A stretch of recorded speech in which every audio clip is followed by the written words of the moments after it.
అంతర్జాతీయ క్రికెట్లో ఐర్లాండ్కు ఒక గుర్తింపును గౌరవాన్ని తెచ్చిపెట్టిన ఆటగాల్లో కెవిన్ ఓబ్రేన్ ఒకడు. పవర్ఫుల్ హిట్టింగ్ తో పాటు అవసరమైనప్పుడు వికెట్లు తీయగల సామర్థ్యం ఉన్న అద్భుతమైన ఆల్రౌండర్ గా అతను ఎదిగాడు. తన సుదీర్ఘ కెరీర్ లో ఐర్లాండ్ సాధించిన అనేక చారిత్రాత్మక విజయాల్లో అతను కీలక పాత్ర పోషించాడు. కెవిన్ ఓబ్రేన్ పేరు వినగానే అందరికీ గుర్తొచ్చేది 2011 వన్డే ప్రపంచ కప్ లో ఇంగ్లాండ్ పై అతను ఆడిన వీరోచిత ఇన్నింగ్స్. బెంగళూరు వేదికగా జరిగిన ఆ మ్యాచ్ లో ఇంగ్లాండ్ నిర్దేశించిన 328 పరుగుల భారీ లక్ష్యాన్ని ఛేదించే క్రమంలో ఐర్లాండ్ కష్టాల్లో ఉన్నప్పుడు కెవిన్ శివతాండవం చేశాడు.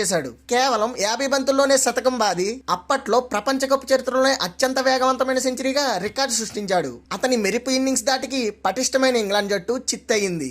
వన్డేల్లోనే కాకుండా ఐర్లాండ్ ఆడిన మొట్టమొదటి టెస్ట్ మ్యాచ్ లో కూడా కెవిన్ తన ముద్ర వేశాడు. 2018లో పాకిస్తాన్ తో జరిగిన ఐర్లాండ్ తొలి టెస్ట్ లో రెండో ఇన్నింగ్స్ లో సెంచరీ సాధించి టెస్ట్ సెంచరీ చేసిన మొదటి ఐర్లాండ్ ఆటగాడిగా చరిత్ర పట్టులలో నిలిచిపోయాడు. కష్టాల్లో ఉన్నప్పుడు జట్టును ఆదుకోవడంలో అతను ఎప్పుడు ముందుండేవాడు అనడానికి ఈ ఇన్నింగ్స్ ఒక నిదర్శనం. కెవిన్ ఓబ్రేన్ తన కెరీర్ లో 150కి పైగా వన్డేలు, 100కి పైగా టీ20లు ఆడాడు. దాదాపు 5,800 పైచిలుకు అంతర్జాతీయ పరుగులు చేయడంతో పాటు 150కి పైగా వికెట్లు తీసి అత్యుత్తమ ఆల్రౌండర్ గా నిలిచాడు. 2022లో అంతర్జాతీయ క్రికెట్ కు వీడ్కోలు పలికినప్పటికీ ఐర్లాండ్ క్రికెట్ అభిమానుల గుండెల్లో అతను ఎప్పటికీ హీరోగానే ఉంటాడు. ఐర్లాండ్ చిన్న జట్టు స్థాయి నుండి టెస్ట్ హోదా పొందే వరకు అతను చేసిన కృషి అసామాన్యం.